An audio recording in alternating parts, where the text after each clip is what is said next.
Hey, Hello. Hi. Hi. So excited about today, right? Because So excited about today as well. we're all going to get a chance to meet Maria, right? Not just me. So for those listening, this is Talking Back to Suicide. It's the podcast of the Hold On campaign for suicide prevention.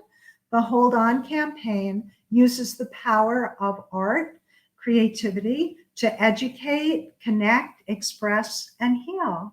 Right? And my co-host or the co-host is Kino Isaac. Uh, a little background of myself. I am a retired child psychiatrist. I'm a poet and an artist, internationally award-winning lyricist on songs on behalf of mental health and suicide prevention, and I'm the founder director of the Hold On campaign. Kino, do you want to say a few words about yourself, and then we're going to be listening and learning from Maria. this is so cool. Hey, three individuals in three different countries. This is awesome. Very true. This is awesome. Okay, so yeah, so I'm based in South Africa, just by the way. So I'm in the music industry. I'm a DJ. I'm a music producer. I do consulting, and how I fit into mental illness is because one of the topics I focus on a lot with artists who come to see me is just to get rid of unresolved baggage that they've been carrying with them, their entire lives, because it tends to affect their career as they move along. And once that happens, it's just downhill from there. So, and I'm also coming from personal experience. So, I mean, Dan and I also met with my own personal podcast, and we were both really passionate about the topic. Because she was, really passionate about the topic. I don't think she knew I was so passionate about it. And yeah, I mean, we just want to use this platform to bring more awareness to the topic itself, because I feel globally, all of us together and united can bring down those numbers and really, create a platform for people to join us on, and, just send love out there to the world so people can live their best lives. That's what we want, a world full of love and laughter and smiles. That's what we want. Plenty of That's it. tears too, but after the tears, Eh, right, to come back Yeah. and to be alive Yeah, again, right? yeah, Tap into yeah, that love. yeah. So That is that's, so yeah, beautifully said. that's me. So, Maria, perhaps you could begin a little bit with your background, right? That's a general statement. And then how we connected. Yes. So, first of all, a pleasure to be here. Very honored to be a part of your podcast on such an important topic. And so, I joined this mission to promote mental health and to prevent people feeling alone in their suffering and, of course, ending their lives, um, especially using art and all that I can in that. So I'm Maria. I like to say I promote mental health in everything that I do. I'm a psychologist, a psychotherapist, a cognitive behavioral therapist under supervision, one final exam away from my license, and singer songwriter, also trying to, alongside working individually with clients, write my own original songs on the topic of mental health, often covering some misguidings from society that is telling us some harmful messages. So here I am after 2 years, more or less, Diana, after seeing your presentation. During September, I think it was when it was on creativity and suicide prevention, a healing journey that you shared with us. I remember seeing your presentation and being moved, especially when you talked about the bird that is trying to fly. and seeing you as a child psychiatrist who is also has her own personal story and art talking so beautifully about our human experiences and all that includes and how hard it can be and yet holding on like the topic of the podcast says to still onto this hope that eventually led to healing, and not only of yours, but of many other people along the way in your journey. And I think that's so precious, and it's so beautiful to have you here with us, alive and spreading that. So I'm very grateful for that, and I think you inspired greatly my final decision on putting the song out there, the first song in Croatian, Same. because it followed briefly after the presentation. In fact, my plan. And I think, if I remember right, maybe that was even in 2022, Yeah, yeah, right? yeah, That presentation. I want to give a big shout out to the Mental Health Academy, right? yeah. That sponsored Yes, that presentation, right? see, And the power of positive communication, right? And just like indeed. unfortunately negative communication can have dire effects, positive Mm, communication hopefully can be even stronger, right? that Look is at so this, true. 2 years later, right? Yes, yes. And here we And, all are. My mm, goodness. Yeah. Could you share a little bit about how you became involved in the arts? You know, how does that play into your own life story? yes, of course. Well, that story follows me back to my childhood. Of course, I didn't know what I was doing. I just knew that I wanted to create somehow, and I went to music school because I had to, because my parents pushed me there, because it was a family tradition. I'm not blaming my parents. My parents are great, and then it turns out to be that I really liked it and was recognized good at writing especially. But I think that how I started to relate more to deeper topics and meaning through art came throughout adolescence, where I think that it was not even a matter of wanting to write, but more not having another way to express myself. It was just something that had to happen for some reason. And then I guess, of course, the consuming art at the same time was so important to me. I remember, for example, one of the first messages. I don't even know who was the author of that message, but it was in a nutshell. The message was something like, "So I was down on the floor and I felt so broken and I felt so sad. So I did the only thing that was left for me to do.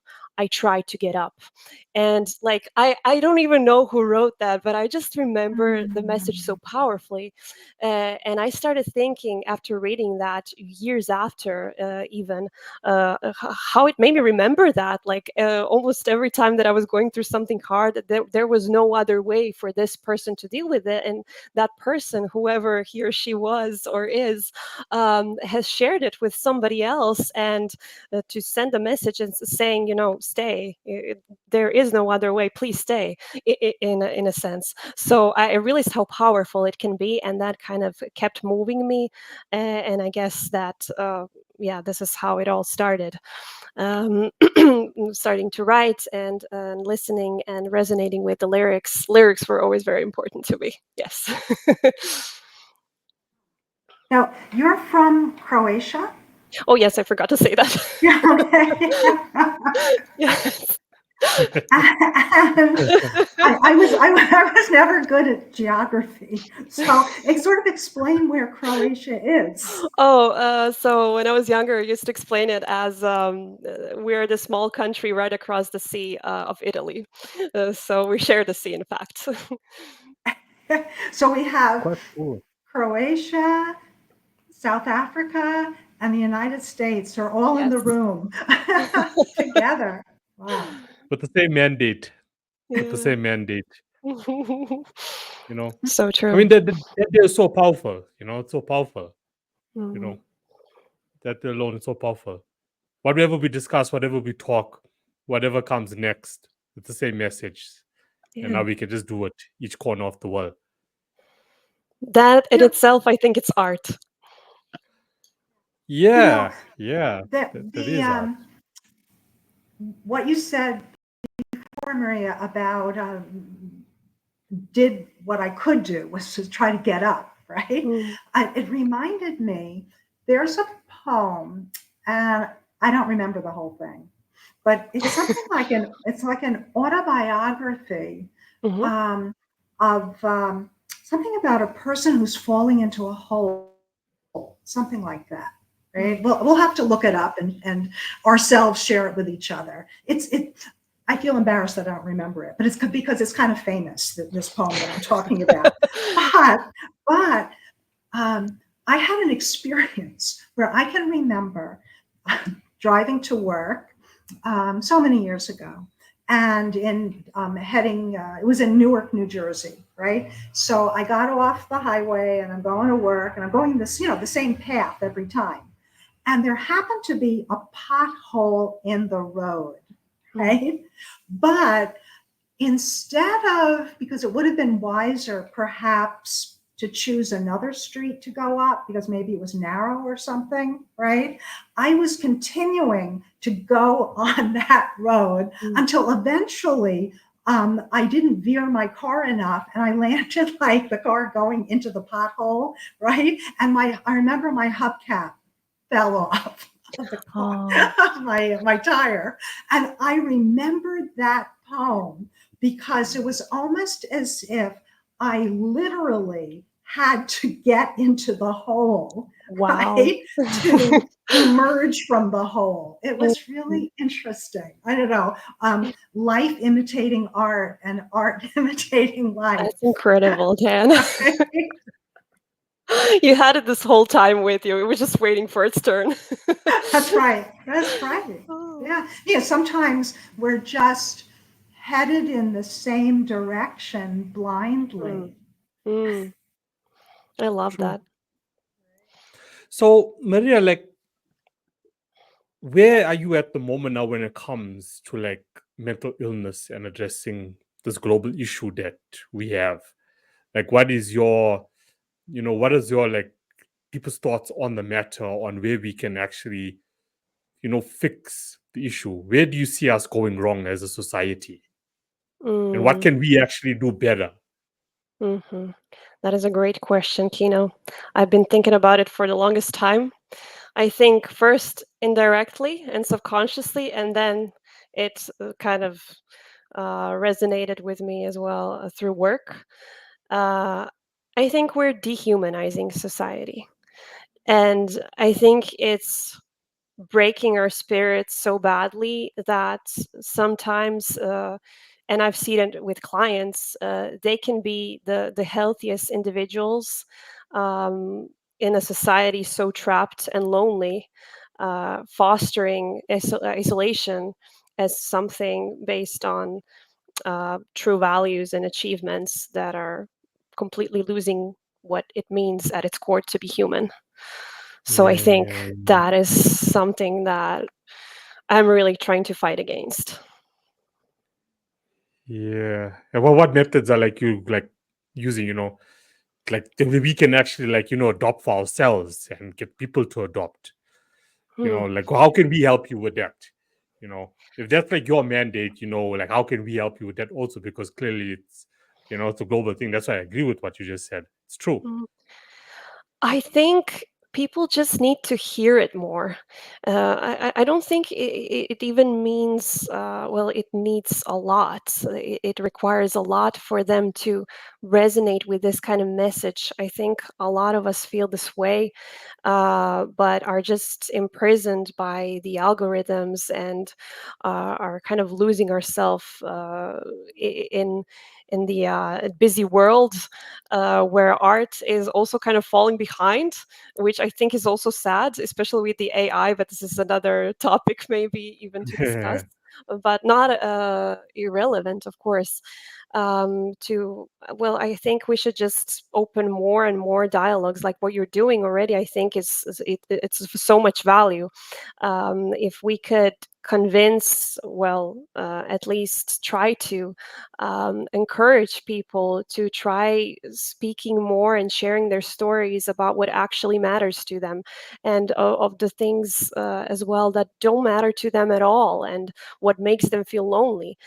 Stop shaming loneliness that is prevailing at the moment. I think people are lonely for a reason. Not everything is just a symptom.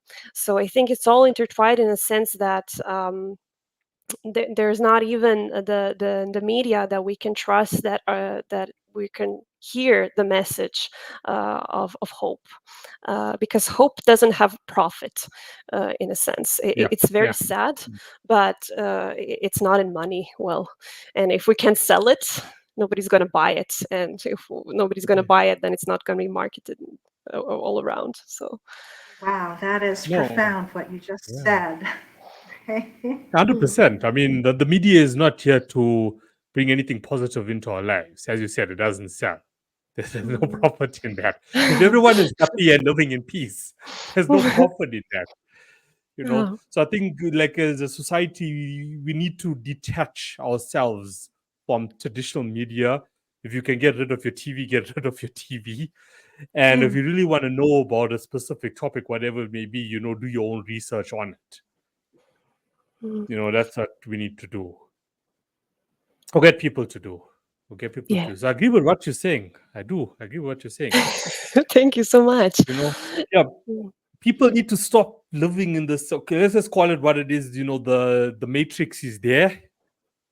It's Mm. there. You just need to now start like living out of that system. Because that system is what's driving you crazy at the moment. Mm. Especially for the younger generation. Especially for the younger generation, there's just so much pressure, unnecessary pressure. When you really sit back and think about it, it's not going to matter in a few years' time. So you're getting worked up about it. You're having suicidal thoughts. My life is over. You know, what Mm. next? So, nah, Yeah. I'm with you on that. I don't know.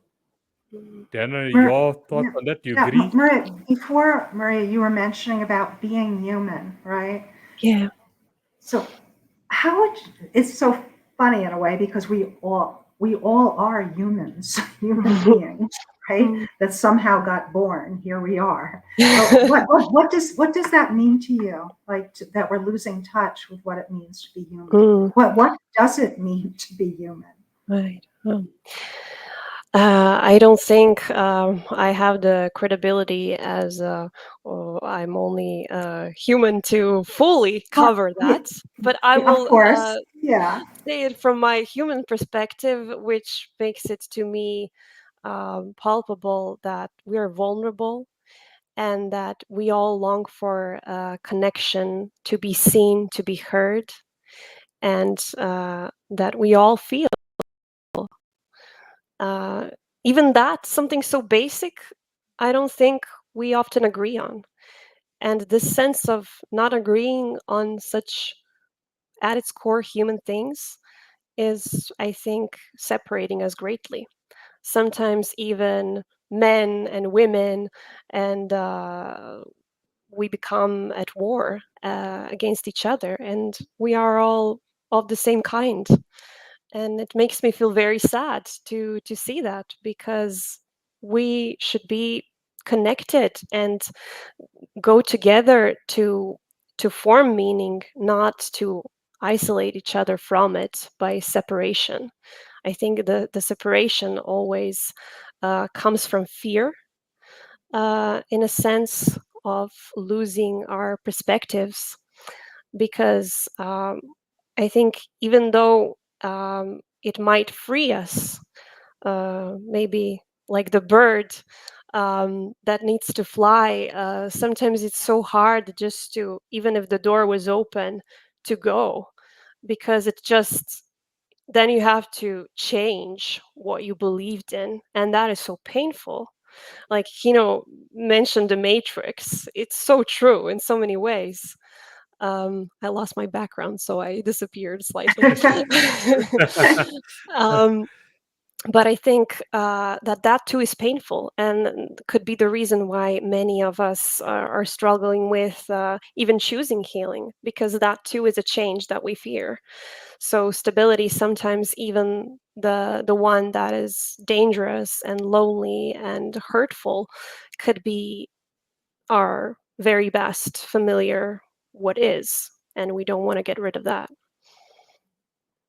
We don't want to get What unplugged. There's people who don't want to be Yeah. unplugged. Mm. They're comfortable with living in that certain way and having those thoughts. They find comfort in depression or Mm. anxiety, Yeah. which is, it's bad. from what you said too, Maria, I was thinking, and I don't know if I ever quite thought this before, in terms of becoming suicidal. Very often that we use the word depressed, right, to sort of that low mood. However, that fear of being alive, like you're Mm. afraid of life, afraid of what's going to happen Mm. next, right? Yeah. Which is really the antithesis of having hope, which Mm. maybe hope is what? And a faith or an anticipation of something better to come. And the fear is Mm. not only the anticipation, but the knowledge something bad, even worse, is going Yes. to happen next, right? I completely agree with this. And I had a client, I think he was very self aware of his fears. He was like, I'm aware that I just passively agree to this state because if I hope, then I could be disappointed. And I don't want to get there. So he was like very self aware, and yet he was not being able to move forward. And I think that's very real. Yeah. You had mentioned a couple of times the story that I had written, and I'd like to share about that. So it was called Bird That Wants to Fly, and I wrote it at an arts and healing workshop in city. I'm going to guess maybe it was 15 years ago or so, and that was for my own healing that I went to the workshop. Mm. And they used a very interesting process. You'd call it active imagination, Carl Jung, where you took three pieces of paper representing three parts of yourself, whatever that might be. Use your non-dominant hand and scribble on the page without any intention at all of drawing something. Just make it a scribble, and then look at the scribble and see if you see something. And another way of looking at it is looking at the scribble and seeing if there's something that sees you from within the scribble, right? And for myself, I thought I saw a bird and I made it into a bird, and then you titled it. So I gave it the title Bird That Wants to Fly. And symbolically, the bird can represent the spirit, right? And then the middle drawing I thought looked like a horse, so I made it into a horse and I called it Beautiful Animal That You Are. And then I changed that to I Am. And then the last was a loop-de-loop, which I made into a roller coaster with a please enter sign and with the words please enter and arrows going in. And then the title I gave to it was Roller Coasting is Fun, True, False, or Both, which represented life. And then the facilitators asked us individually to stand in the center of a circle and to speak for the image, which of course the images were part of ourselves, right? And so I became the bird that was depressed and forlorn and without hope, and probably afraid, right? But still wanting to fly, right? Because that's what a bird does, it flies, right? And then becoming the horse with that physical stamina and energy and beauty. And then the last was about life. Like, do you want to be in life or not in life, and coping with the ups and downs of life. And then we were asked to draw. Not to draw, but to write, right? Or to draw, I could say to draw it out further, which was writing. And then this whole story, which is really a tribute to all of our creativity collective unconscious, because I did not purposefully write this story. You know, I'm grateful that the story came through me because I just started to write something like the bird was walking by the winter carnival. That was something like the first sentence. And then the entire story just came out from first word to last. And in terms of earlier, we were talking about going through life blindly, right? Or being afraid of change or not even knowing how to change. That's reflected in the story too, because the story has the bird being so dejected, and the background illustration, which ended up being done by a just graduated art student named Olya Koletsai. The bird is forlorn, dejected, quote, tail feathers neatly tucked between its legs, which I meant to imply also like sexual energy or life spirit. And the first words the bird says is, "Oh my, life is so long and dreary." And the bird is about to step into a puddle, and the backstory is not explained, but the backstory is the bird is so dejected, and it's walking through life. But not only is it walking, not flying, but it's walking with its head down. Right? So it can't even see where it's going, and it can't change direction. So it's about to step into the puddle, which is not necessarily what it wants to do. And when it approaches the puddle, it sees in the water the letters, "Beautiful animal that I am," which I felt, again, not consciously thinking of this when I wrote the story, but seeing its inner reflection, not its outer reflection, right? So beautiful animal is what's inside us, who we are. And then when it looks up, it sees the horse, which is very curious about the bird, right? And then there's a telling of the story, right, of trauma, which had to do with and also trauma in terms of what made the bird so afraid to fly. So in some sense is acting very wise because it doesn't want to get hurt, right? So it was rainstorms, snowstorms, blizzards, so natural disasters, but also things that are part of life, right? There can be horrible hurricanes, and we've had quite a few terribly in the United States recently, which seem to be getting more common related to climate change. However, there's also the natural rain, so things that we can't control, things that we can control or just have to accept. And then children with rocks, so was bullying, right? And then men, but it wasn't necessarily just males, could be mankind, men with shotguns, and birds crashing into each other. So that's lack of humanity and caring. And the bird just decides, I'm going to walk through life. And the story then evolves into the horse not judging, blaming, or even asking for further information. It just says, out of belief in the bird, right? The true bird inside the bird, the horse goes, I know the owner of the roller coaster, right? And would you like to go on the roller coaster? It would be just us two. So that's a positive relationship. And it's not so far away. And it's a good way to begin. So kind of a gentle opening. But first, I see your wings. And then the bird shows their wings, and it just shows that the two of them about to enter into where the carnival is. And then the last image is the bird in the sky. And then something really interesting happened, because that was the end of the story, right?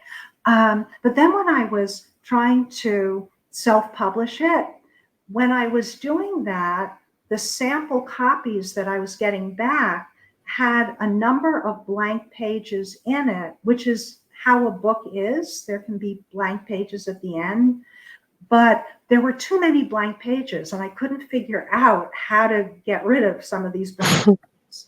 And all of a sudden it occurred to me that I should add a writing prompt at the end of the story. And the writing prompt was talking about our story has ended with the bird in the sky, but that is also just the beginning. That idea of you can be alone and maybe you feel safe alone, or maybe you feel lonely alone, but something is going to happen next. Mm. So asking the reader, the child, or even the adult who's looking at the story to use their own imagination to write or draw what happens next. And then it ends with, now go ahead and spread your wings.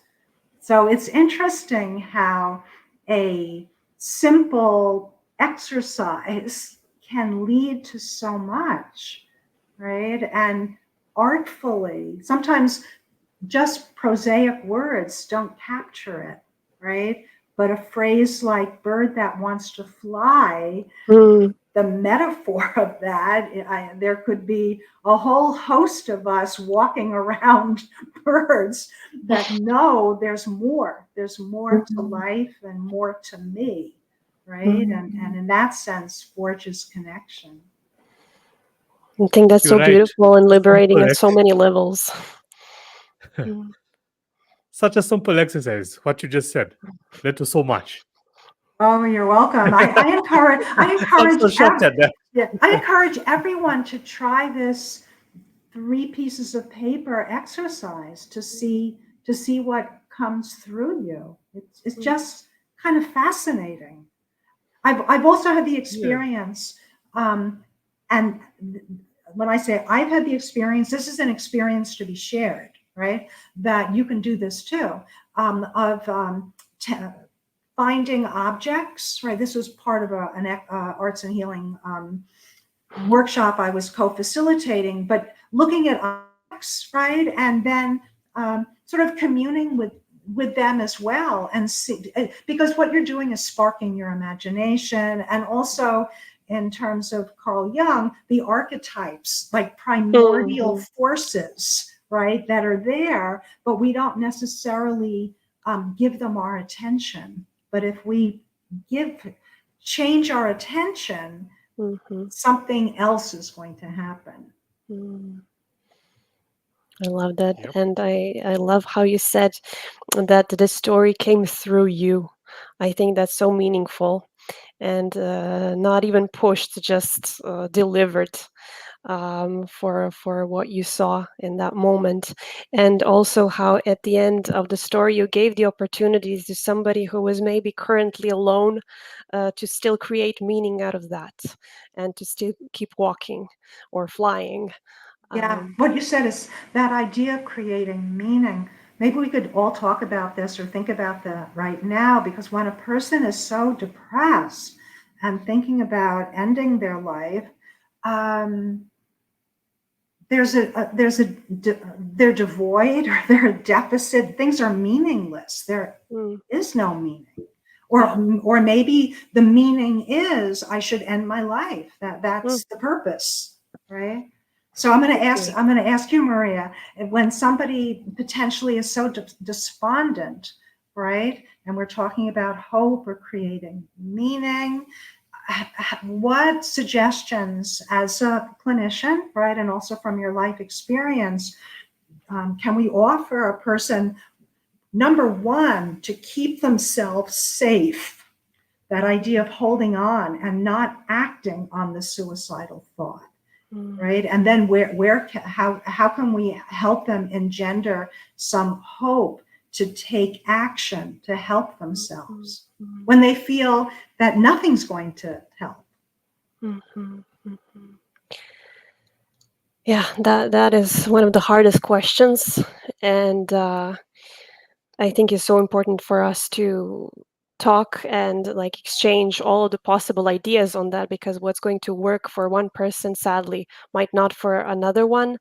uh, and when I was thinking about this, well, from some of my experiences and also from what I've seen, I think in those moments, to start with, when it feels so dark, uh, the number one most important thing is, I think, to just accept this darkness as a part of something that either awaits or is part of the meaning, or even if that in that moment, no matter how hard it is, that it can still be enough in terms of your value.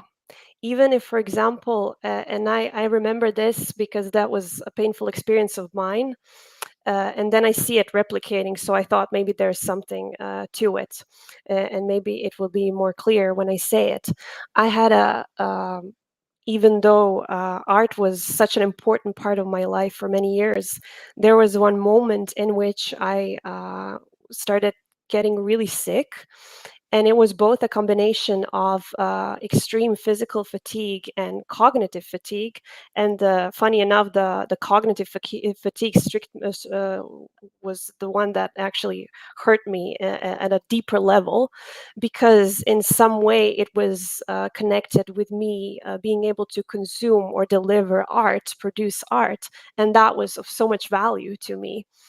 So when I saw that being taken away from me, that kind of put me in a very, very dark position that I thought I was never going to find myself in, because no matter what happened in life, at least I had art. And then, despite all the love and all that I had, and that was always there, in that moment, just the idea when I realized that now maybe I can't do art was so painful. So maybe this person will have something else considering in that moment, which will make him or her to feel useless in that situation, or completely helpless. And I remember that what helped me, well, at least I could not help myself until I really thought that it was still okay that I could not do art, even if I loved it that much, that at this moment I couldn't, and that that was okay, that there was still value, that there was still hope um, alongside of that. And that even if it stays, even if it never gets better, that it will forever be true. And I had to accept that, uh, and also hope that it will get better, and that and it most likely is, or will be better. Once it gets better, that I will take the first opportunity to write and to express myself again. Because it's a combination of both accepting what is and how hard it is, and it's okay that it's sometimes suffering that's involved, even at its extreme, and also still holding on to this hope that this is still of value, and that there's still a possibility for you to get better, and that it's likely for you to get better. And in most of cases, even in extreme cases of illness, everything at some point changes at least a little bit. So we can still get a little bit better. We can still get a little bit more out of life, but we have to stay. So this is so important, I think. And so, yeah, I think it matters to find value, I think, in joy rather than happiness, because joy is so much broader in this sense, because joy is this persistent and nurtured, maybe prevailing sense of wholeness and meaning, and not just something that's temporarily achieved like happiness. So I think this is what matters. And joy is not in conflict with suffering. Joy can exist uh, alongside of suffering. And just changing this equation, I think we're changing what we're aiming for. And if we do that, we have done a lot. Yeah. I Wow. think it goes back to the conversation Dan and I were having before we actually came on about just bringing more awareness to those thoughts that you're having. Like what you said there about accepting the darkness, Mm. you know, that's true, makes sense. Accept it, Mm. you know. Like, I mean, the name of the podcast, Talking Back to Suicide, talk back to the darkness, Yeah. you know, don't run I, from it. I That makes sense. recently, I recently saw a documentary on the life of Christopher Reeves, who is was an actor, right? And he became most well known for playing Superman.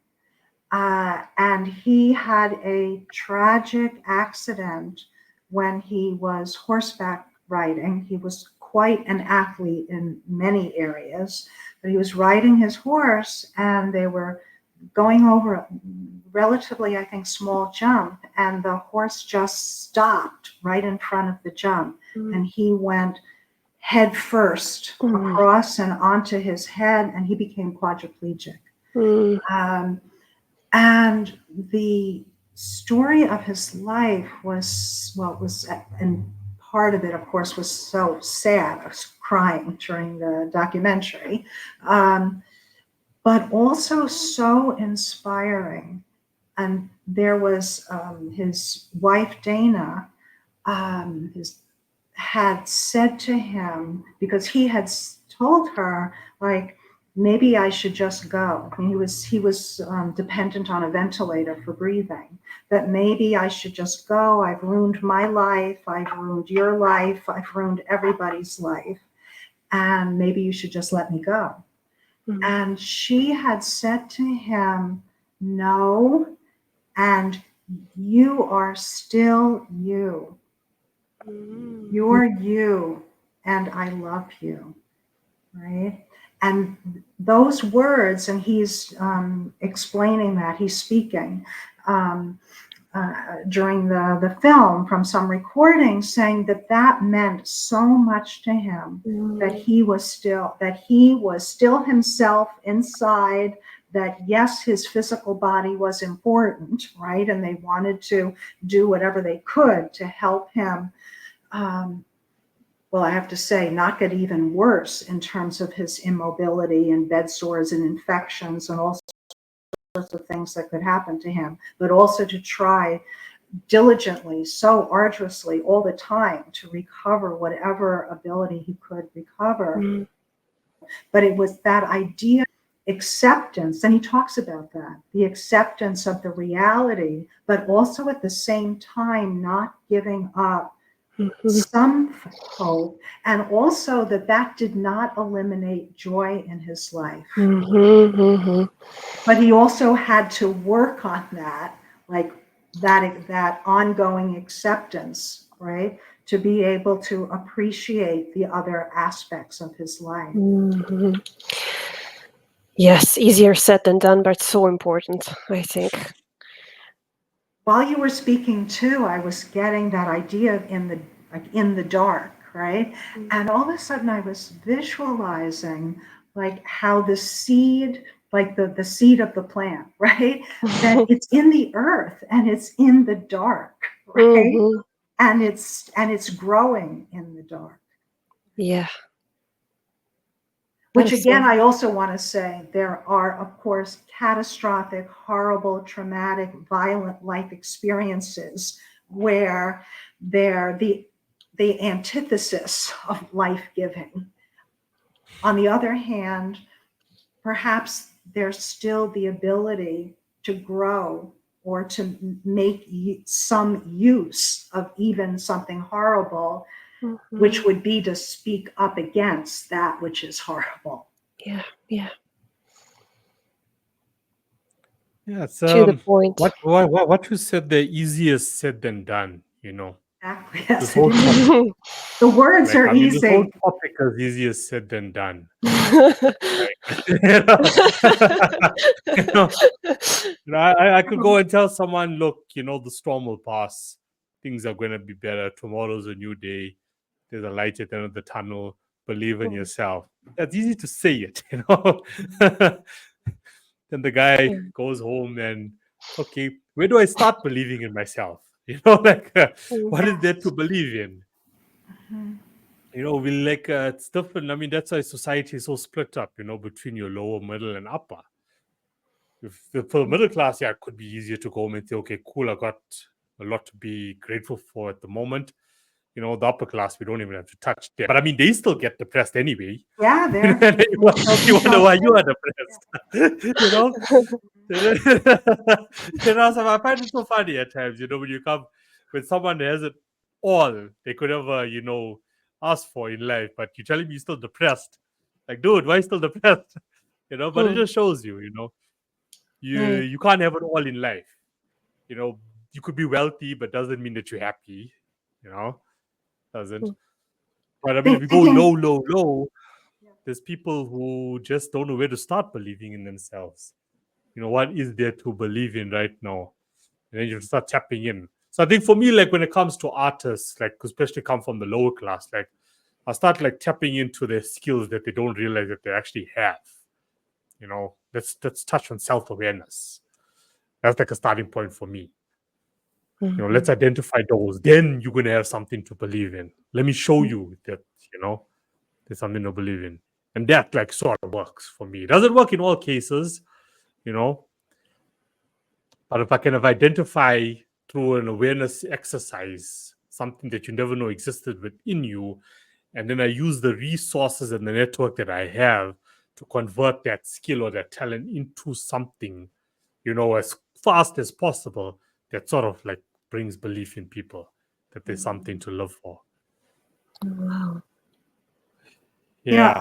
And I was I was reminded yeah. too of I was co-facilitating some, well, I think it's called Words for Healing. It was at Legacy Good Samaritan Hospital, which is right near where I live. And there was an arts and healing program for cancer patients. And I was volunteering with Margaret Hartsook, who's an art therapist. And I remember one of the workshops we shared Rumi's poem called The Guest House. Which is basically using the metaphor about um, like life or life experience being like a house, and there's people being invited in, Mm. or we should invite them in. And even if it's like something horrible, they have something to offer us. That's sort Mm. of the essence of the poem. And it became a very famous poem called The Guest House. But I remember a woman who said in the group, she said, well, Rumi never had breast cancer. Otherwise, he would never have written this poem, right? Mm. And I have to say that that woman saying that resonated throughout the group, but also people started laughing almost in self-recognition Mm. about Mm. that. Um, and I think the idea too of the acceptance of the feeling that we're having and or the thought we're having, and if it's a dangerous thought to hurt ourselves in some way and our lives, going back to that idea of holding on, not to act on that thought, whether Mm. that means I'm going to take a shower, I'm going to drink a cup of coffee, I'm going to do a crossword puzzle, binge on TV, do something, or it could be, I think I'm just Take a going walk. to take a walk, take a nap, call a friend, Yes. right? Listen to music. I'm going to do something to hold me over, because sometimes, this is not always the case, but I know for myself, sometimes I can feel very anxious and it's not a great day for whatever reason, maybe external things or it's minor external things, but inside I'm too revved up, I'm feeling anxious. But when I fall asleep and I wake up the next morning, most often I don't feel the same way. I Mm. feel rejuvenated, right? And I can't necessarily explain how that happened, but sometimes if we're able to hold on and not act, something's going to shift, right? Of course, this Not is so important negating for that me. we also have to do things in our life, right? Such as Hmm. you were Hmm. talking about, Kino, and you were talking about Maria. But that holding on aspect is so important. Yeah. You're so right. Nothing will matter unless you hold on in that moment and get out of the hit. So I think that that saves lives. Yeah. Spend time in nature, you know. That helps for me personally. When I have, like Mhm. negative thoughts or anxiety, spend time in nature. Just take a, like as I said, take a Mhm. walk, you know. And I Yes. mean, this is something that I can say that I did for myself recently. Like we're not perfect. Yeah, we're positive people when we're here, but we have our moments. All of us have our moments. It's just the easier the not the easier, but as you deal with it more and more, it gets easier. Like sometimes the depression or anxiety can last a month. Then you work on it, it's gonna last 3 weeks, and then it's gonna last 2 weeks. So it takes easier to get past it, for people like us now. So I mean, when we go through those moments, like when I go through those moments, just take a walk, listen to music, take a walk in nature, spend time with yourself. And honestly, it does work. You come back feeling, rejuvenated again, like cool. Or even reminiscing works for me. I understand, people say, there hasn't been any positive thing that's ever happened in my life. That can't be so true. You know, there has to be some part in your life where something positive happened. You just reminisce on that thought. That also works for me. I reminisce on the thought, or I think about someone who made me laugh. And I just laugh at myself, and it can make the whole situation better. True. So yeah. Sometimes our imagination, um, in concentrating on the negative, it grows larger, right? Right? Yeah. If we Why shift like the well look at imagination to kids. something positive, it'll grow too. Yeah. Mm. Kids are always happy. Okay. Kids are always happy because of their imagination. So I feel like even as adults, we need to be kids at times. Why not? What's stopping us from being adults because our mother says we need to grow up? Come on. I know, You I know. know? Wouldn't it be great to Being be right a playful adult, Yeah, right? exactly. Hmm. Like just like a 5-year old is gonna go outside and he's gonna take his shoes off and he's gonna run in the sand or the grass. Go do it. Who cares? You know? Be a kid, have childish thoughts. If it's gonna make your life better, why not? Whoever came up with this thing of oh no, you 30 or you 40, whatever, at your age and you shouldn't be doing all this. No, no. Go out there. Run Yeah, too and busy run. and dehumanized. Sorry. Yes. Yeah, who Mhm. cares? Who cares? Let people judge you, Who cares? People who judge you, they're not happy themselves. They also hurting inside. Mm, of So course. go out there and be a kid, you know. Maria, I wanted to Yes. ask you about your Emotions of the World song. Oh, yes. And that is also posted on the Facebook page of both the Hold On campaign and Hold On South Africa, as well as Mm, your, of course, your website. But could thank you you so say much. something about the song and how it came to happen? Yes, of course. And it somehow relates to the earlier story of the potentially losing my friend called Art, as I suffer greatly from insomnia in this period. But this topic was not really new to me. It was developing for a while, and there was actually the introduction to all of it was, in fact, a poem in Spanish that was of the same title and sort of the similar content, but it served like a prompt for the what followed. And so after this experience, and when I have healed and grew out of it and felt so grateful for having, well, been able to write again, I remember there was one day when I couldn't sleep again, and I just took out my notebook and I wrote the lyrics down. So everything just came out in a couple of moments. And the idea was in a way self-reflection, but also of the one of the society and the things I've been hearing throughout my life, in terms of those messages, just be happy and in a way being surprised when people are not that, as if there was something wrong with them. And so sending that kind of message it kind of closes every door we potentially had to open a conversation and to connect.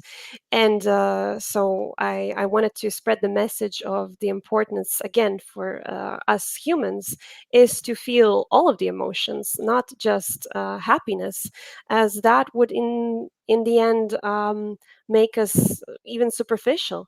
As the more profound we are, the more complex and the more we are closer to the whole truth, which I call the world in the end, as by accepting that of us makes us and helps us be closer to another human being who is also like that, which altogether brings us closer to the world and the truth at its whole. So that was the idea behind the message. Kind of like a liberation of humans who are feeling this way, but we're told they're bad for that or wrong, to normalize that. And in the end, I wanted to send that message of love, as love too is complex. And just like art, I think both love and art grow through connection. And how can we connect if we're not vulnerable? And what is it but not beautiful about it? So that Wow. really, I think, That is so resonated. beautifully said. Yeah. Oh, yeah. Thank Yes. you. Yeah.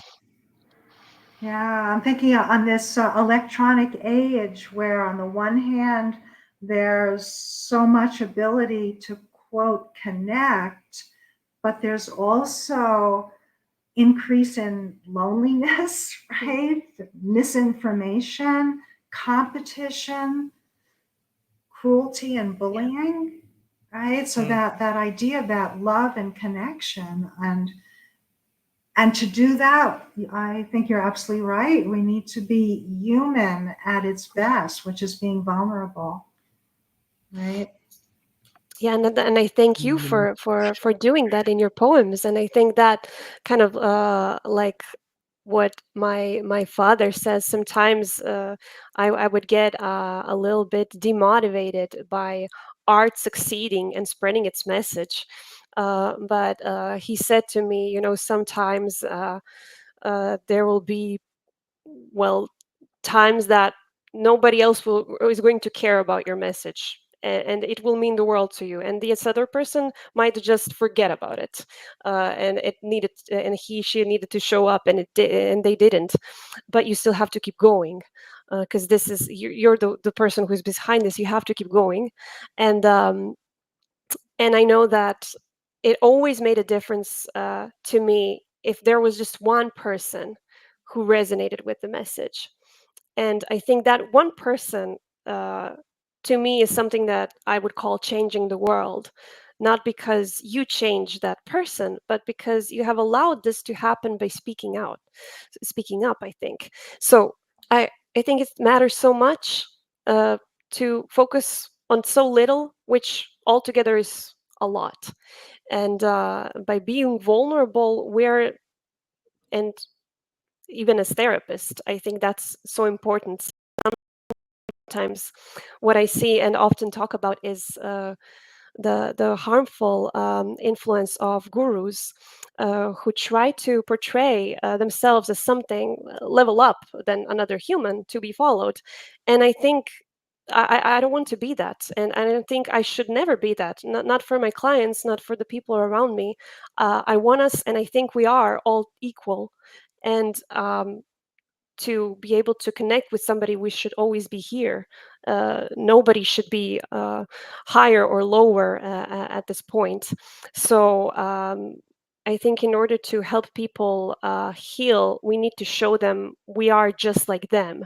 So I thank you for doing that through your poetry and through your own healing process, because I think that in the end makes people value your words and your messages even more, because that is something they can connect to. That is something that can resonate with them.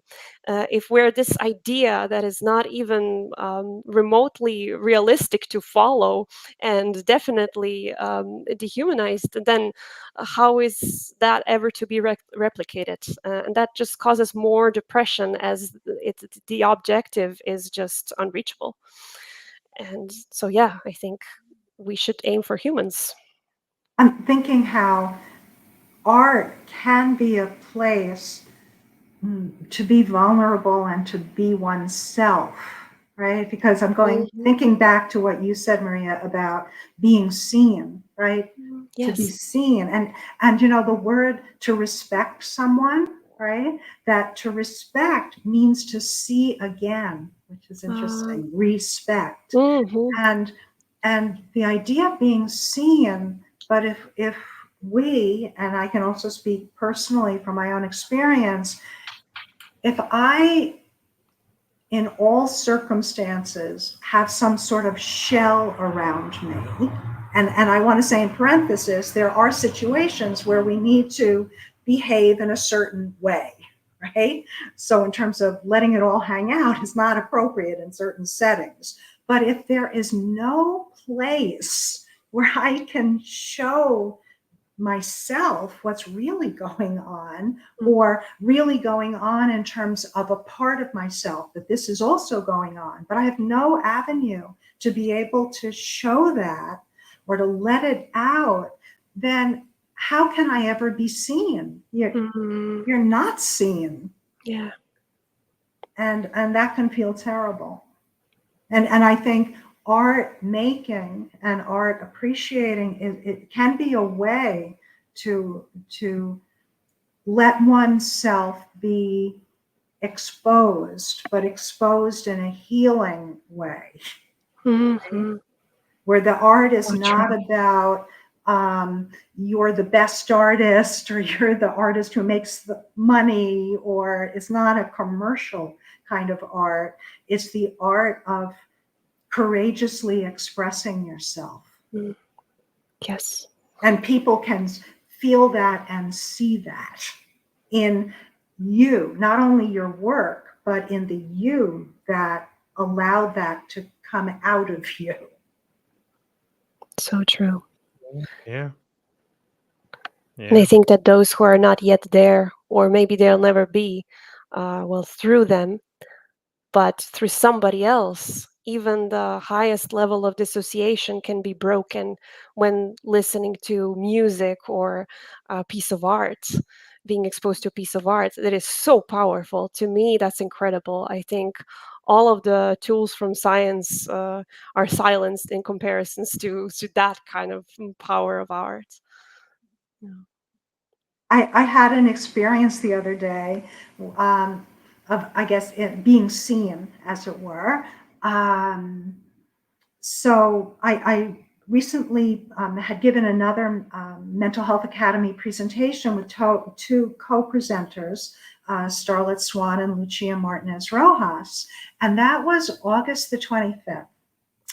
Well, a neighbor of mine, so where I live is really, these are like 1890s homes, and I'm on the bottom floor. And it's two sets of homes that are attached to each other, right? And a young woman who's my neighbor, who our connection is through the homeowners association, but we're neighbors, as it were, right? Well, she sent me a message the other day, and she Wow. said, I've been meaning to share this with you, but I was finishing up. She's going into the mental health field and maybe her master. She was finishing up on some of her work, and that was the reason why she hadn't reached out to me. It ends up that she watched that online presentation, right? And of course, saw a whole other part that is within me. And of course, that's true for everybody. We have various things that are going on in terms of the complexity of who we are. But she had the opportunity, and I had the opportunity to share that. And now we have a connection with each other, right? Now it's like, oh, like let's have coffee together. or I'm so glad that I met you that way. So it's just really interesting how we show up for people. And again, there are certain situations where we need to show up in certain ways, right? But they can also be, those circumstances could be barriers, and maybe they're appropriate barriers for getting to know each other in a deeper way. But there have to be other kinds of circumstances where a deeper connection can be fostered, right? And I do think that that is needed for our mental health, right? To be known deeply, right? Or to feel safe to be able to share yourself, whether that's up in an arts and healing group, or that's having a deep conversation with a friend, right? But some place where you can share yourself. And maybe that place is a spiritual place where you're talking to God, right? Or feeling held in some spiritual cosmic way, that you're able to be yourself, right? That we're a human being, to be yourself, right? And to feel safe in that being, even if you're not feeling safe yourself, right? That you're able to share that. And it's interesting, they call it the holding environment, right? Right? To be held. Right. And where is that place? I don't necessarily think it's online on Facebook, right? Or TikTok to be held in that deep, meaningful way, human way. Human way. Yeah. Yes. Safety. It's definitely not on Facebook and TikTok. Yet there we are.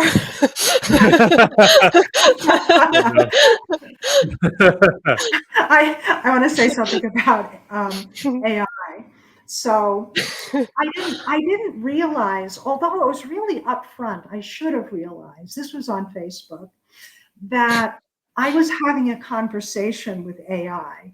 It had to do with like getting your message out or whatever, but it was on like Facebook. So I'm having this conversation with AI, and I'm talking about the music I'm writing and maybe the whole fun campaign, right? And at some point, it occurred to me that this is not a real person that I'm talking to. And I wrote, have you listened? I was sending links to the songs. I said, have you listened to any of these songs? And it came back like, no, I haven't listened to any of the music that you've been talking about. Right? Oh, wow. I think it shows that need to have a human connection, that we forget that we're talking to a machine, right? So we have to gear our attention to to experience with a caring human being that connection, right? Yes. Yeah. It was I just thought it was so funny. I was laughing at myself, right? Like AI was like, it was being AI. It was myself who was having the problem, like seeking validation, right? Like feeling like, oh, wow, like this person or this thing is telling me because it was telling me how wonderful I was. You're doing great work. Right? And I'm thinking, oh, that's great. Until I realized it knows nothing about me. It's just telling me what I wanted to hear. No, no. I'm so sorry for your loss.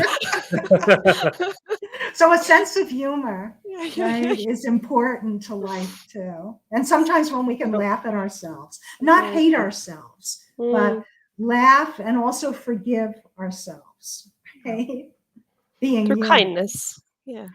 Kindness. That because and also, humankind, right? Humankind, Hmm. right? It doesn't say human what? Hateful, awful, cruel. It's humankind. But also, okay, look, the technology is just going to get more advanced as each day passes. I can't even say month or year.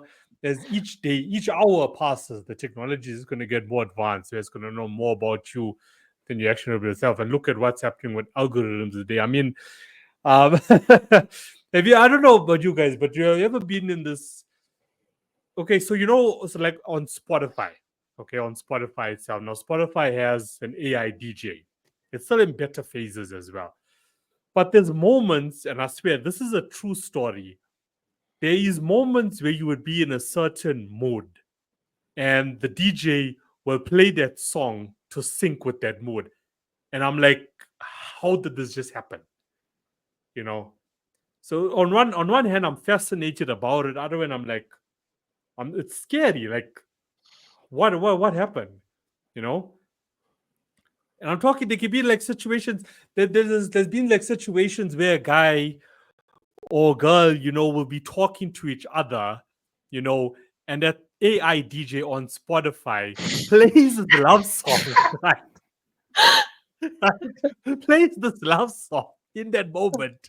And I'm like, sure, you know, How do you know me? like, yeah, how do you know we in this moment? Like, so we really don't know what's going on here, when it's Mm, near us. What it's really picking up on. We don't know what's in here, you know, because mm, there's things happening where you're just like, okay, this doesn't make sense right now, just doesn't make sense. So we can only, and then I mean, we live in a world where look, when something cruel happens to a person, they like something cruel. If someone tells me something that could really hurt my feelings, I sort of just reflect on it in prayer. And I'm like, look, I'm not going to let this one incident affect me as a human. I'm not going to let it stop me from loving humanity. But there's mm, people that really do take it to heart where they're like, you know what, F humanity from this day going forward. And they're going to depend on the technology to be that companion or that friend that they've never had. Because even, like I'm thinking, Dad, I'm thinking about your story now, about sort of thing. Even though that's going to happen to someone one day, but it's going to be enough for someone. It mm. wasn't enough for you. It won't be enough for Maria. It won't be enough for me, but it's going to be enough for someone. So even though you never listen to the music, you still care about me, you still, you're still worrying about me. And that's the sad part about that. That kind of So, circles back to what you, Maria, said in the beginning about are we losing our humanness? Are we yeah. becoming more machine-like or wanting to relate to machines or become mechanical? Mm, Yeah. Yeah. yes. Nobody wants to And feel we broken or get their heart broken and, feel of that. I guess that's what, initiates that. Mm, So, like, we have a lot to work on, like us and thousands more other people out there. yeah. But the it, healing it, comes it from People, relationship. Yeah. yeah, yeah, 100%, 100%, definitely. and Nah, this is, that relationship idea too, and this is something I think that we all experience, that the relationship that we have with ourself, right? Is it a loving relationship? Is it a patient relationship? Is it a forgiving relationship? What can we do to help ourselves, right? Or to give ourselves space to Mm. grow mm, or to be. Because you, like, you I'm have to love thinking, you. Yeah, do you love? I you have to mean, love how yourself do you first. express love to yourself? Do you Yeah. do you love yourself? Do you like yourself? Mm. Right? Important questions. Yeah, and do you and maybe there's also the idea of, do we believe in ourselves? And maybe that also gets into the idea of believing in a future self. right? Because time is so important when we're thinking about suicidality, right? Because time, I think, narrows down to just that moment of intense pain. But if there's a way to expand time into an unknown future, which possibly could be better, so let me stick around to see if the better comes, right? So that belief in oneself and one's possibilities. I really like Emily Dickinson, the poet, and she said, I dwell in possibilities. Mm.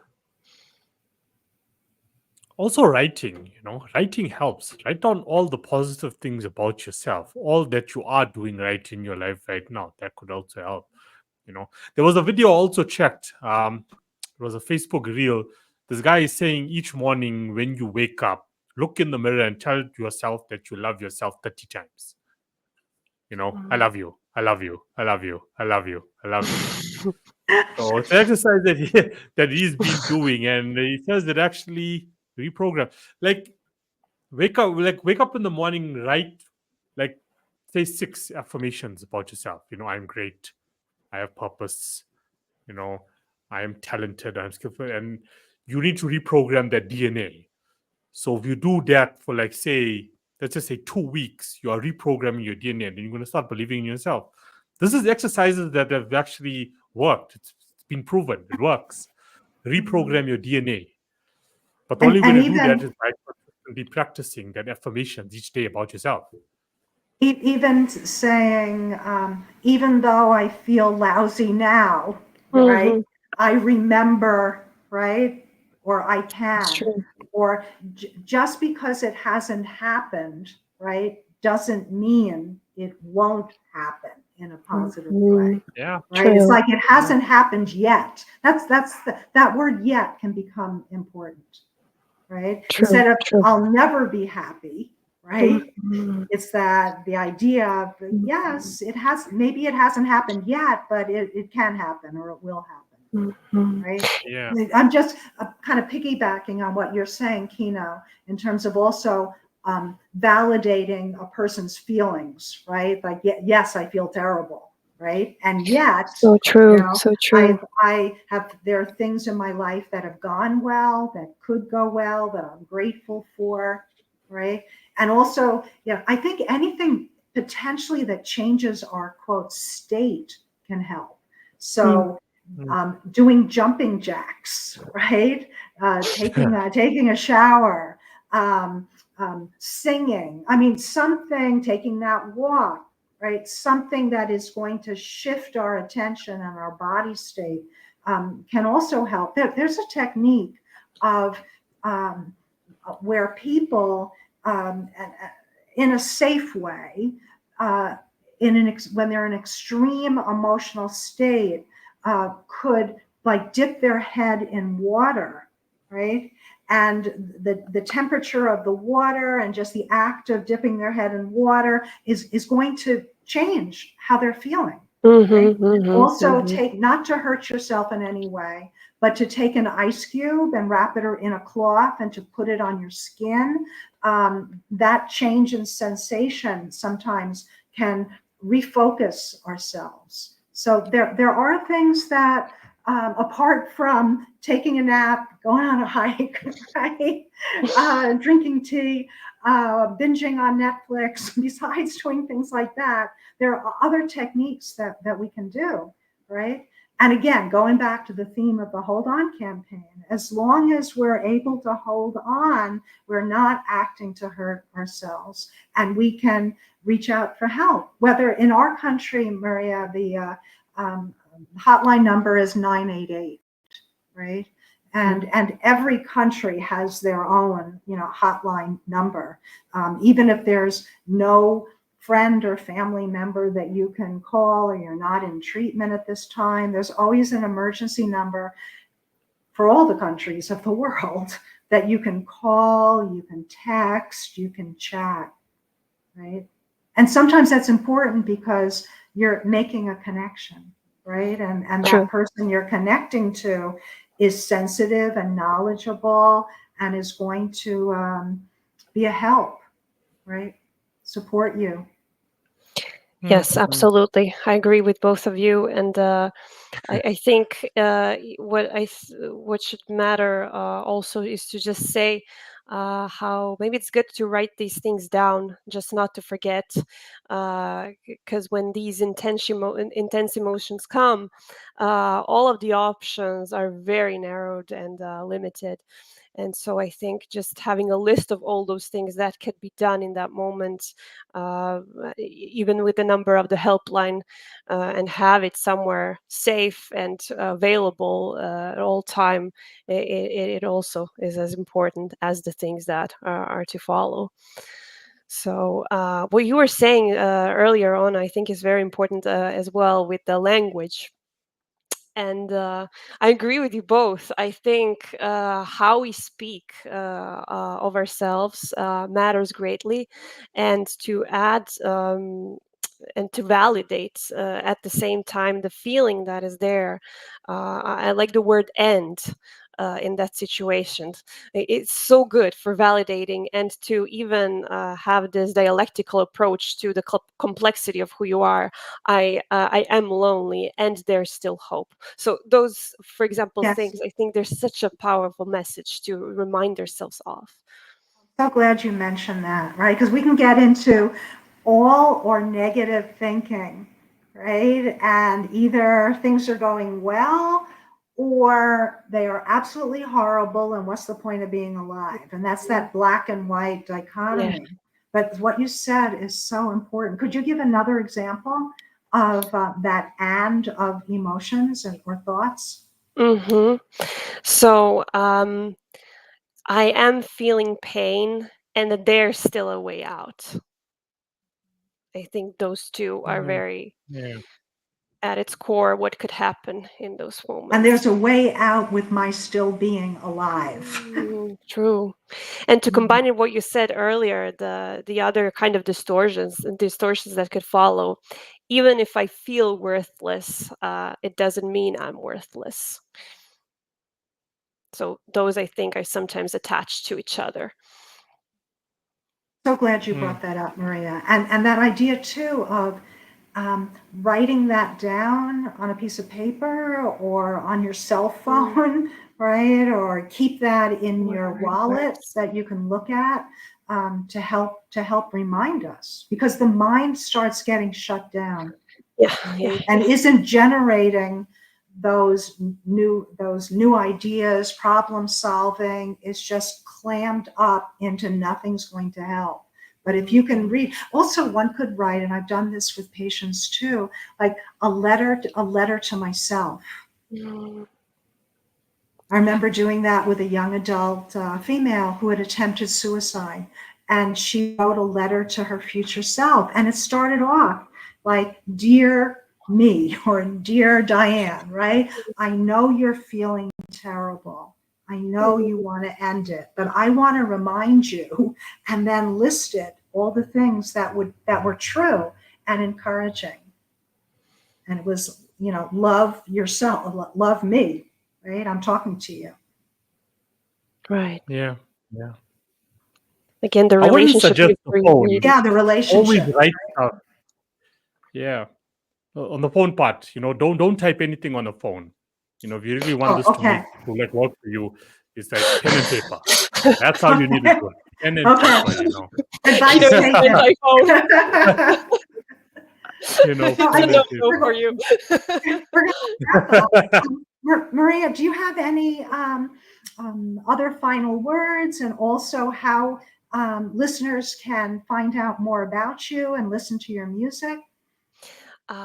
Yes, of course, you can find me at my webpage, which is www.mymentalheart.com, which is the name of my company. And as the name says, it combines mental health and art. And I would just like to send a message that remember that there's joy alongside of suffering, and that we're so grateful to have you still there because you are still you, like you said, Diana. And I think it just resonates so greatly with what life and love is, and we all together are humans who need each other, connecting. And we need you to be you in this world. And as you are, you're making this world a better place. And the fact that you're feeling this pain is not making you any less worthy or um, weak, but you are brave despite these thoughts. You're brave despite the suffering, and that too can be filled with joy if you stay, if we hold on. And once you come out, and you can, that can be used, and you can use that to create meaning once again. So have this relationship with yourself, and don't forget about love, art, and healing. So beautiful. Nice. Thank you, Maria. Thank you so much for having me. It was Okay. so Thank lovely. you. This was great. Okay. Yeah. Thank you. Bye, Okay. everybody. Bye. Right. Bye.